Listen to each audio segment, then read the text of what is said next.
자, 우리 친구들은 설날 되면은 가장 기대되는 게 뭐예요? 선물이요. 선물이요? 새해 세뱃돈, 그쵸? 세뱃돈, 선물 엄청 기대하죠? 이런 게 있어요. 학교 난이도가 올라가는 거예요. 그쵸? 설 명절 되면 항상 우리는 뭔가 기대를 합니다. 명절 하면 또 가족들이 다 모일 수도 있고, 또 명절 되면은 또 몰랐던 많은, 못 봤던 많은 가족들을 만나고 또 즐거운 이야기를 나누고 맛있는 음식도 먹고, 우리 친구들 같은 경우는 제일 좋아하는 세뱃돈을 받죠.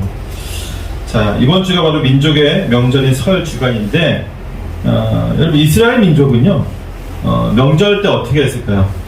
이스라엘의 구약 성경에 보면 3대 절기가 나오는데, 유월절, 무교절, 그 다음에 초막절, 이 3대 절기가 나옵니다. 3대 절기가 나올 때에 그들은 항상 어떻게 했냐면 하나님께 나아갔어요.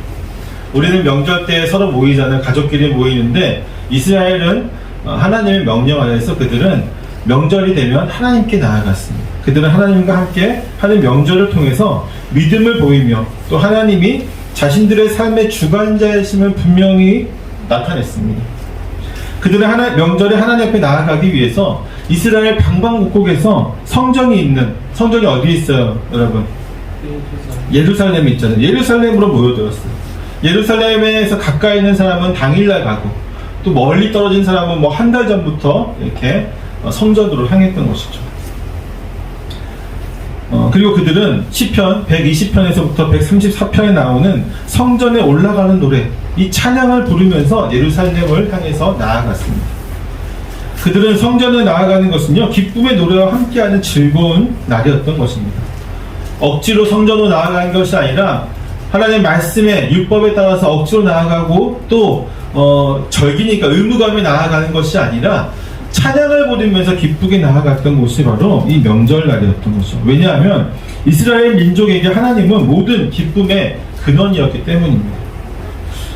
복음주의 계열에서 가장 유명한 목사 중에 한 분을 꼽자면 이제 존 파이퍼 목사님을 많이 뽑는데, 이 존 파이퍼 목사님의 신학을 한마디로 정의하자면 기독교 희락주의라고 하죠. 희락주의. 그의 대표적인 저서인 여호와를, 하나님을 기뻐하라라고 하는 책에서 보면 하나님을 즐거워하는 것이 우리의 기쁨이 된다라고 그런 설명하고 있어요. 하나님을 즐거워하는 것? 그것이 누구의 기쁨이라고요? 우리의 기쁨이다. 그는 무엇을 기뻐하라고 했는지 주목해야 합니다. 그는 하나님께서 주신 선물들이 아니라 하나님을 기뻐해야 한다고 했어요. 하나님이 우리에게 주신 은사들, 어떤 복, 어떤 우리가 삶에 누리고 있는 것으로 기뻐하는 것이 아니라 하나님으로 기뻐해야 된다. 우리 자신을 기뻐하는 것이 아니라 하나님을 기뻐해야 한다면서 강조하고 있습니다.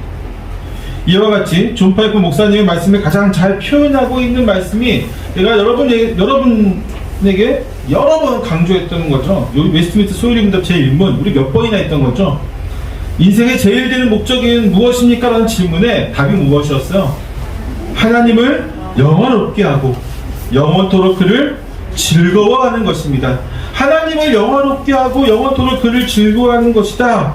이것은 다시금 말하면 우리로 하여금 하나님의 영광을 위한 삶이 결코 우리 자신의 헌신과 희생을 통한 힘겨운 노력을 통해서 얻는 게 아니라 하나님과의 즐거운 동행을 통해서 이루어지는 거다라고 얘기하고 있어요.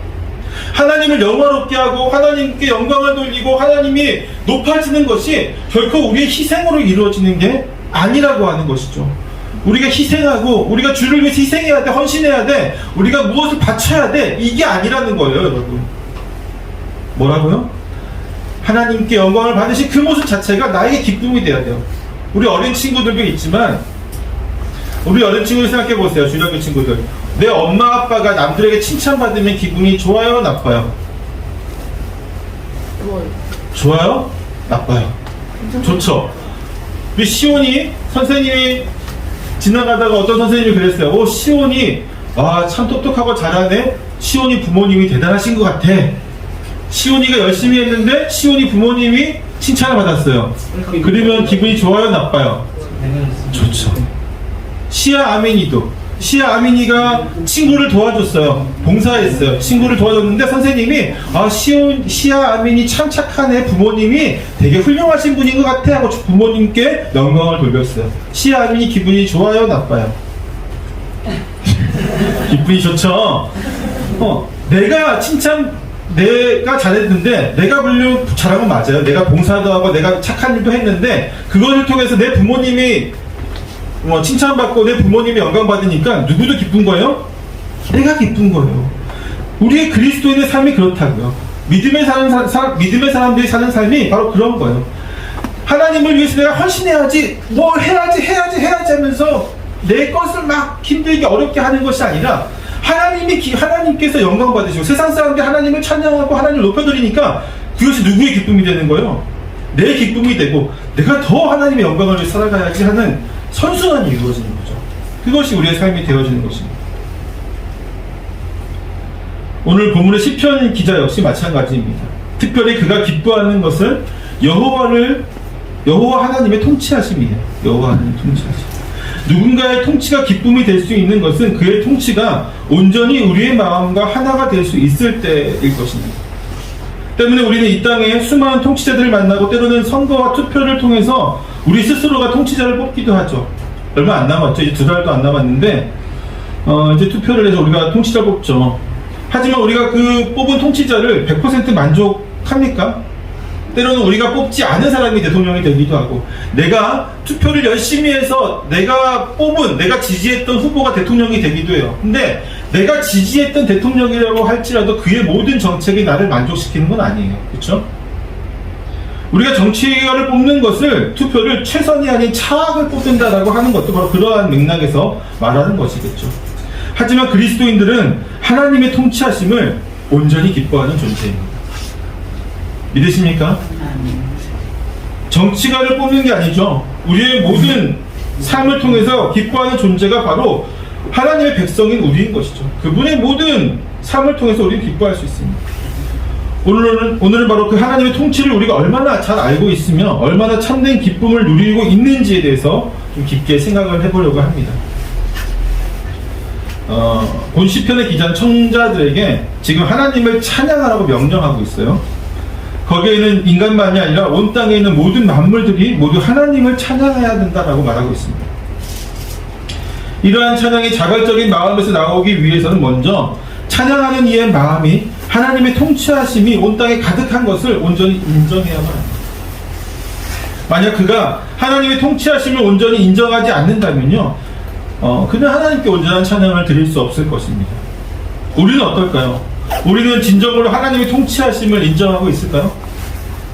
수많은 그리스도인들이 하나님을 뭐라고 불러요? 때로는 주님이라고 많이 부르잖아요. 우리 주님이라고, 헬라어는 큐리오스라고 하는데 주님이라고 고백을 합니다. 즉 주님이 우리의 참된 주인 되심을 고백하는 거잖아요. 하나님이, 예수님이 우리의 인생과 우리의 삶의 이 모든 것의 주관자이시고 주인님이시다라고 고백을 한다고 하는 거죠.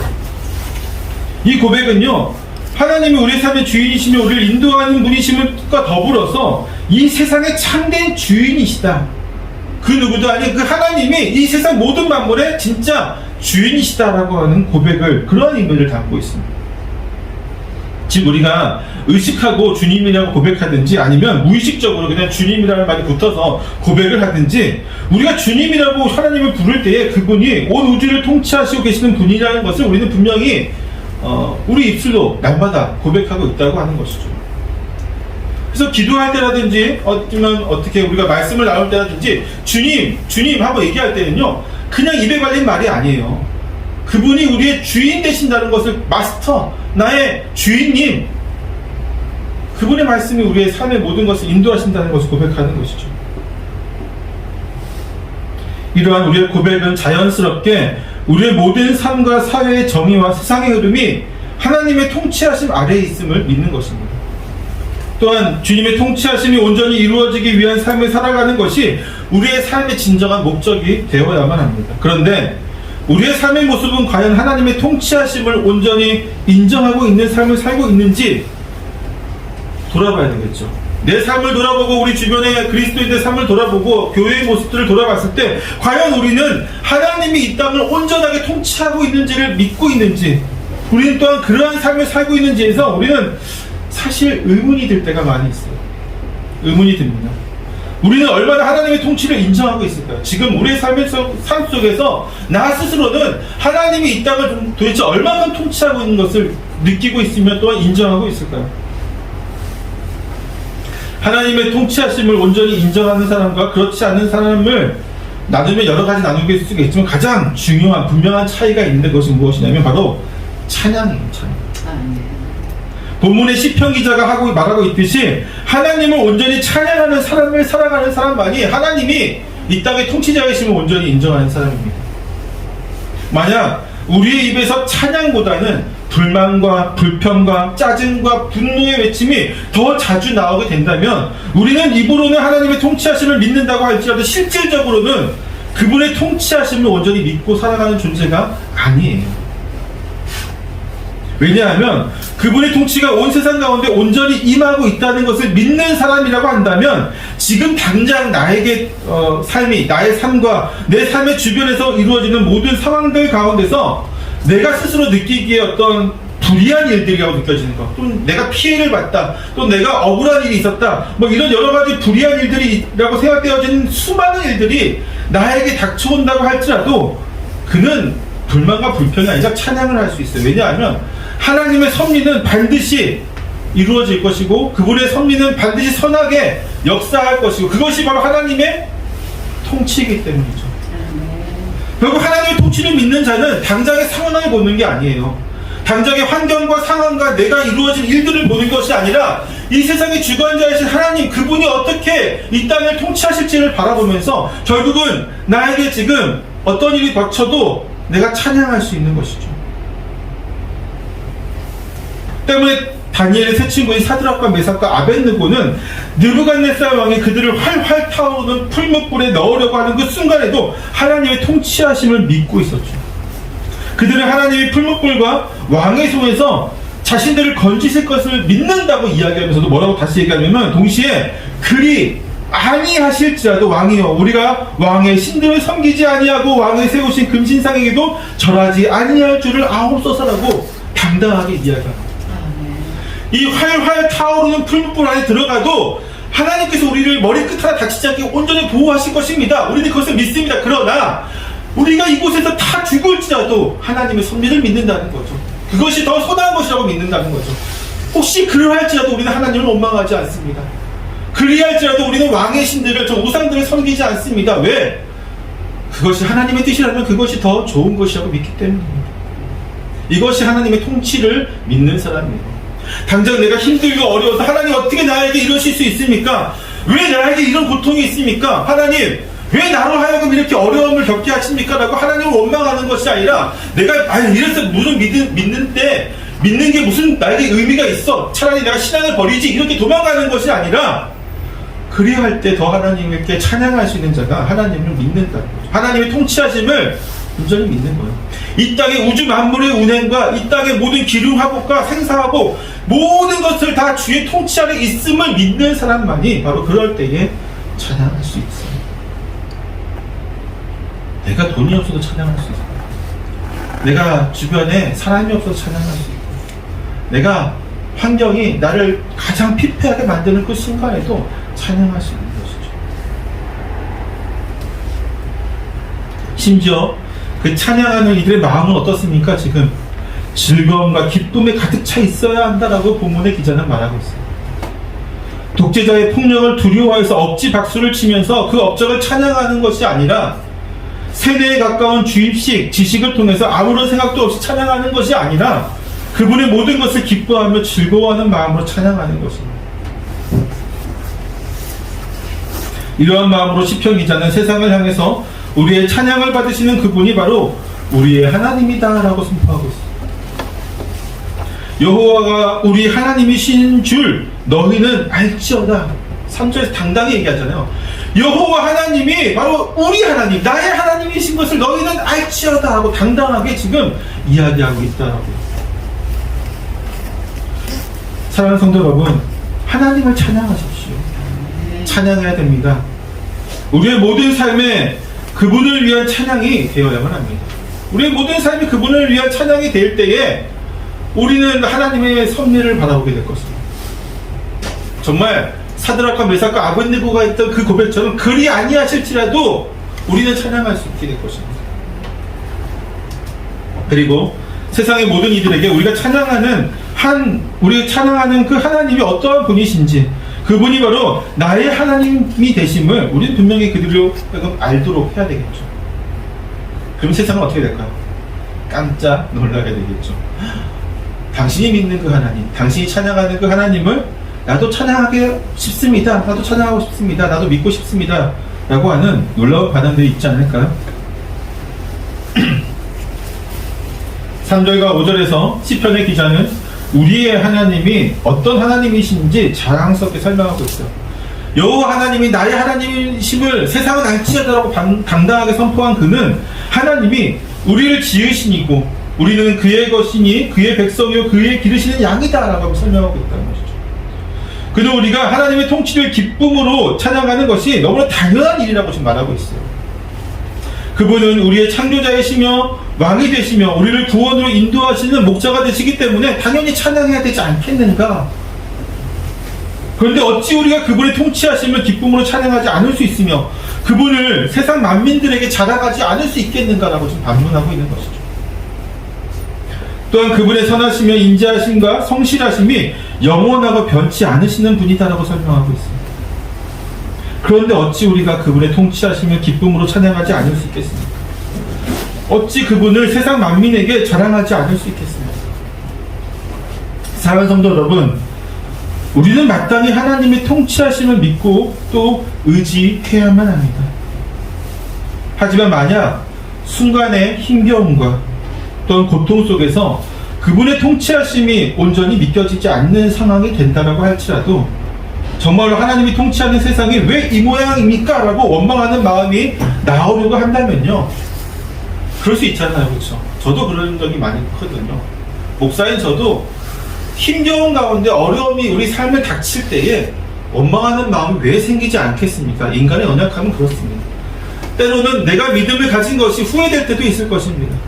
내가는 왜 하나님을 믿게 되어서 이렇게 더 힘든 길을 갈까라고 어떤 하나님을 향한 또 나 스스로를 향한 세상을 향한 원망하는 마음이 분명히 나올 수 있더라고요. 찬양이 나오지 않을 때가 충분히 있습니다. 그때에 여러분 본문의 말씀을 기억하기를 부탁드립니다. 그분이 바로 우리의 창조주이시며 왕이시며 목자가 되시며 그분의 선하심과 인자하심과 성실하심은 영원하며 변하지 않는다는 것을 우리는 기억해야 합니다. 그것을 기억한다면 우리는 그 순간들을 찬양이 아닌 원망이 나올 때에 우리는 이것을 기억함으로 이겨낼 수 있을 것입니다. 만약 그래도 안 된다면요, 다시 한번 계속해서 이것을 묵상하는 겁니다. 그분은 나의 하나님이시고 우리의 창조주이시고 왕이시며 목자이시며 그분의 선하심과 인자하심과 성실하심은 영원하며 변하지 않는다 라고 하는 이 말씀을 묵상하는 거예요. 여러분, 우리가 묵상에 대해서 잘못 알고 있는 게 하나 있죠. 제가 몇 번 설명을 드렸는데 묵상은요, 가만히 하나님 말씀을 눈 감고 이렇게 마음속 개내있는 게 아니에요. 이스라엘 백성들의 이 묵상은 뭐냐면요, 히브리 말로 이 단어의 뜻은 입에서 이 앞에서 중언을 중언하는 거예요. 무슨 얘기인지 아시겠어요? 가만히 그냥 주의 말씀을 눈 감고 묵상하고 이런 게 마음속에 새기는 그런 게 아니라 이스라엘 백성은 묵상한다라고 하면서 그냥 묵상이 아니라 입에서 계속 중언을 했다고, 주의 말씀을.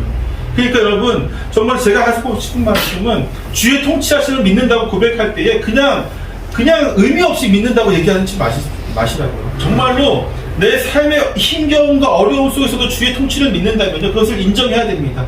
이곳 가운데 하나님이 분명히 역사하신 것을 인정해야 됩니다.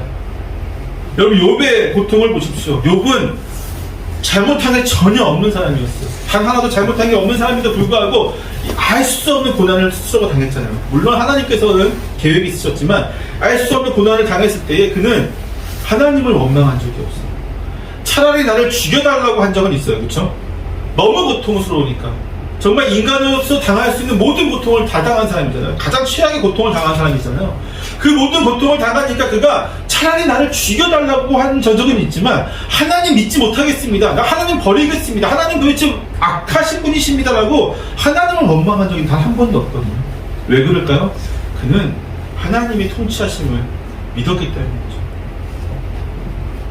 아드람과 메삭과 아벤느고처럼 그의 통치하심을 믿었기 때문에 그러한 상황에서도 그는 원망하지 않을 수 있는 것이죠. 우리도 마찬가지입니다. 우리가 정말 이 땅이 그분의 통치 아래 있는 것을 믿는다면, 온 우주가 그분의 통치 아래 있는 것을 믿는다면, 지금 당장 이곳에 이루어지는 모든 상황들과 모든 환경들과 모든 일들이 그분의 섬세하시고 그분의 세밀하신 통치 아래 다 운행되어지는 것을 믿는다고 한다면, 당장 눈앞에 보이는 것이 악해 보일지라도 우리는 그것을 원망이 아니라 오히려 기도함으로 하나님의 온전하신 뜻이 이 땅 가운데 바르게 나타나는 그날을 바라보면서 기도하며 나아가며 때로는 찬양도 할 수 있게 되는 거죠.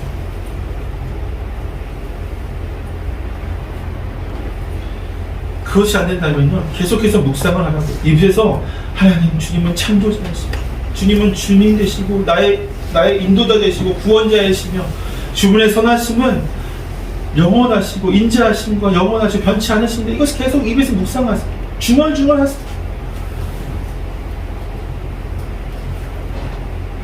그러면 어느 순간 우리는 하나님의 통치를 다시 누릴 수 있게 됩니다. 그것이 마음과 믿음의 문제이든 아니면 상황이 변했기 때문이든지 주님의 통치하시는 반드시 우리를 향해서 주님의 빛을 비추어 주실 것입니다. 결국 우리의 삶은 4절의 말씀으로 귀결이 됩니다. 우리는 감사함으로 주님의 문에 들어가며 찬송함으로 주님의 궁전에 들어가서 그분께 감사하며 주님의 이름을 송축해야만 하는 것이죠. 이러한 삶을 살아가는 저와 여러분이 되시기를 축원합니다. 세상이 그 어떤 모습으로 우리에게 다가온다고 할지라도 하나님의 통치하심은 변하지 않으십니다. 우리가 누누이 고백을 하잖아요. 하나님은 영원하시고 영존하시고 불변하시고, 우리가 고백하는 그 하나님은요, 변치 않으시는 분이에요. 단지 하나님의 속성이 변하는 것이 아니라, 그분의 속성이 변하는 것이 않는다는 것은 다른 말로 하면은 그분의 통치하는 스타일, 그분의 통치하는 방법, 그분이 통치하시는 모든 것도 변하지 않는다는 겁니다. 그것이 창세 전부터 지금까지 쭉 이어오고 있다. 우리가 역사를, 인간의 역사를 쭉 책으로 읽으면요, 그곳에 정말 악한 것도 많이 역사하잖아요. 누구는 인간의 역사를 전쟁의 역사를 비유하기도 합니다. 전쟁을 통해서 인간은 발전했다라고 합니다. 또 어떤 이들은 경쟁의식, 생존의식, 이런 것이 인간의 문명을 발전시켰다고 해요. 그렇게 역사가 이루어졌다고 하죠. 또는 어떤 이들은 약육강식이라고 합니다. 어떤 이들은 각자가 공부한 방법대로, 각자가 연구한 방법대로, 자기가 생각하는 관념대로 역사를 바라봐요. 그렇다면 그리스도인도 어떻게 바라봐야 될까요, 여러분? 우리는 역사를 어떻게 바라봐야 됩니까? 하나님의 통치하심을 바라봐야 되겠죠. 아, 이 순간에 이렇게 통치하셨구나. 아, 이 순간에는 하나님 이런 방법을 사용하셨구나. 아, 지금은 하나님 이렇게 하시고 계시구나. 우리는 그 하나님의 통치하심으로 역사를 바라봐야 됩니다. 그리고 앞으로 이루어질 모든 것도 무엇으로 바라봐야 돼요? 하나님의 통치가 이루어지는 것을 바라봐야 되겠죠. 사랑하는 성도 여러분, 우리가 바로 그러한 분의 자녀요, 그러한 분의 백성입니다. 하나님의, 그 우리의 주님의 온전하신 통치를 믿으며 모든 삶에서 승리하는 저와 여러분 되시길 축원합니다. 단순히 믿고 구원받는다, 이 정도 수준에 머무르면 안 돼요, 여러분. 아셨어요? 예수 믿고 구원받으세요? 이건 이미 옛날이에요, 그렇죠? 당연히 예수 믿고 구원받는 건데, 예수님 믿고 구원받는데 이 믿는다는 말 속에 뭐가 있어야 되냐면 통치하심을 믿어야 돼요. 그렇죠? 어떤 치트키처럼 예수 믿으면 구원, 당연히 오는 치트키가 아니에요. 예수 믿는 거. 그분의 통치하심과 그분이 우리를 어떻게 구원하셨는지, 우리를 얼마나 사랑하시는지, 우리의 구원을 위해서 어떻게 그분이 역사하셨는지, 그분이 준비하신 것은 무엇이고, 그분이 우리에게 주실 유업은 무엇이고, 이 모든 것을 우리가 믿는다라고 고백을 할 때에는 그것을 온전히 삶 가운데 가지고 있어야 되겠죠. 그래서 그것을 믿으면 우리는 삶이 분명히 주의 통치하심을 믿으면요, 우리의 삶은 반드시 바뀌게 되어 있습니다. 삶의 순간순간들마다 고민하고 어떤 것을 위해서 깨닫고 우리의 마음이 조급함으로 다가가는 것이 아니라요, 그 모든 순간순간 속에서 우리는 하나님의 역사를 바라보는 눈을 갖게 되거든요. 경고망동하지 않게 되고 자로 오르나 치우치지 않게 됩니다. 그것이 믿음이죠. 그것이 주의 통치하심을 믿는 자들에게 주시는 하나님의 가장 커다란 복인 것입니다. 그 복을 받기를 원합니다. 그 복이 결국 뭐로 오는 것이죠? 결국 여러분 아까도 얘기했지만 하나님의 통치하심을 온전히 믿는 자는 찬양하잖아요. 찬양은 우리의 밖으로 보여지는 것이고요. 찬양하는 내 마음의 상태는 어떤 거예요? 평안이. 평안이 없으면 찬양이 나올 수 없거든요. 상황과 환경을 보고 평안이 이루어지면요, 우리 인생에서 평안을 많이 못 이룰 거예요. 그렇죠?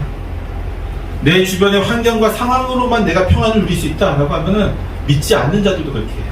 예수 그리스도를, 하나님을 믿지 않는 사람들조차도 환경이 좋으면 평안할 수 있어요. 환경이 나를 평안하게 하면 평안할 수 있어요. 그런데 믿는 사람은, 특히 여호와 하나님의 통치하심을 믿는 이들은 그리 아니하실지라도 내 마음에 평안이 임하는 사람입니다.